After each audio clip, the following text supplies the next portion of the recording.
Tout juste 22 h sur BFM TV. Soyez les bienvenus dans Week-end Direct. Bonsoir Camilla. Bonsoir Zachary. Le sud de la France se prépare à avoir chaud, très chaud. Météo France place 39 départements en vigilance orange canicule pour la journée de demain. Traduction des températures élevées de jour comme de nuit. Et les Bleus voient la vie en or. 2 sacres olympiques aujourd'hui en natation, celui du prodige de 22 ans Léon Marchand, et en VTT, médaille d'or aussi pour Pauline Ferrand-Prévot. Nous irons au Club France retrouver Sonia Carneiro. Et puis l'appel de la communauté internationale à éviter une nouvelle escalade. Hier, un tir de roquette sur le plateau du Golan a tué 12 enfants. Israël l'attribue au Hezbollah libanais.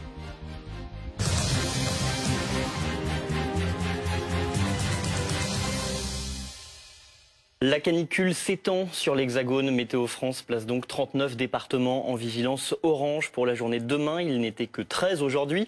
La quasi-totalité de la moitié sud du pays est maintenant concernée. Et on va tout de suite retrouver Alizé Boissin à Bordeaux. La Gironde était déjà placée en vigilance orange.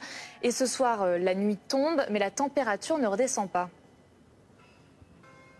Oui, c'est ça, il fait encore actuellement 30 degrés ici à Bordeaux et je peux vous dire qu'on ressent bien la chaleur. Il a fait jusqu'à 34 degrés aujourd'hui dans la ville. Alors évidemment, demain ça va s'intensifier encore. Il risque de faire jusqu'à 40 degrés à certains endroits. Une vigilance canicule donc qui continue. Et dès aujourd'hui, les Girondins, ils ont cherché de la fraîcheur, notamment en se rendant près des lacs. Et je vous propose d'écouter certains témoignages recueillis au micro de Baptiste Deveau. Alors demain sous la clim, aujourd'hui il faisait un peu moins chaud, donc on est sous le parasol, crème solaire, brumisateur et puis régulièrement à l'eau. Et justement on a regardé le pic vers 16h30 et on partira avant. Moi je travaille, donc demain je serai au bureau et avec la clim, donc tout va bien, heureusement. Venir à la plage, ouais, pour un petit peu se rafraîchir et puis voilà, profiter un petit peu de ce soleil pour bronzer aussi, c'est important. Non, bien s'hydrater et puis ça ira comme ça. On fait attention, crème solaire aussi et puis voilà. La stratégie de demain, c'est de se barricader au frais chez soi. Et puis d'autres n'ont pas le choix que de sortir en ville. Alors pour ça, la mairie de Bordeaux a mis en place des mesures, notamment d'ouvrir les jardins, par exemple, plus tard, jusqu'à 23 h. Et pour un autre type de public, les sans-abri qui sont aussi très exposés face à cette canicule, des gourdes doivent être distribuées demain toute la journée. Merci beaucoup Alizé Boissin depuis Bordeaux avec Baptiste Deveau. On va tout de suite prendre la direction du Club France où il doit faire aussi, je pense, très chaud. Ce soir, on va retrouver Sonia Carneiro. Oui Sonia, les supporters tricolores, on l'imagine, fêtent ce soir le premier titre olympique de notre prodige de la natation, Léon Marchand. Exactement, on a vibré, on a vécu ça ensemble tout à l'heure au Club France avec les supporters français. Léon Marchand, champion olympique, ça y est, il a décroché sa première médaille d'or. Il entre définitivement dans la cour des grands à 22 ans, quintuple champion du monde. Ça y est, l'or pour Léon Marchand. Il était très attendu, évidemment, on le savait, c'est notre pépite française. 4 épreuves en individuel, 1 épreuve par équipe. Ça y est, une première médaille sur son épreuve de prédilection, le 400 mètres 4 nages, un record olympique à la clé. En plus, ce matin, il avait survolé déjà les séries, il a survolé cette finale. Léon Marchand, tout le monde a vibré ici pour ce jeune Français qui s'est entraîné aux États-Unis, qui il y a un an déjà avait fait tomber le record du monde du légendaire Michael Phelps. Et ce n'est pas terminé pour Léon Marchand, il lui reste encore 3 épreuves individuelles, 1 épreuve par équipe. Il pourrait repartir entouré de médailles autour du cou, avec 5 médailles en tout, Léon Marchand. Évidemment, ça pourrait être des très très beaux jeux pour lui, mais ça débute très bien pour Léon Marchand avec, ça y est, un premier titre olympique.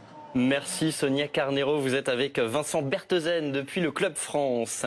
Un mariage qui tourne au drame dans le Cantal. La fête battait son plein hier quand une terrasse s'est effondrée. Une sexagénaire est morte, 4 personnes ont été grièvement blessées, 35 autres plus légèrement. Oui, les gendarmes ont décrit une situation de chaos sur place. Aujourd'hui, le village de 150 habitants est sous le choc. Fadil Baya et Mathias Araez. Les restes de la fête, à peine touchés, et les images du drame. Les invités d'un mariage prenaient l'apéritif sur cette terrasse avec vue sur le lac de Saint-Pierre quand le plancher s'est dérobé sous leurs pieds, entraînant la chute de plusieurs dizaines de personnes. Il y a un effondrement soudain, sans aucun prémisse a priori de bruit, de craquement ou de choses comme ça de la terrasse, enfin, une partie de la terrasse. C'est-à-dire qu'elle est restée Il y a une grosse partie qui est restée quand même stable, qui n'a pas bougé, mais il y a une zone un peu rectangulaire qui, elle, s'est effondrée d'un seul coup, voilà, d'une hauteur de 3 mètres à peu près. Immédiatement, la préfecture du Cantal déclenche un plan hors sec avec renfort des départements de Corrèze et du Puy-de-Dôme. 4 hélicoptères, 20 véhicules sont mobilisés.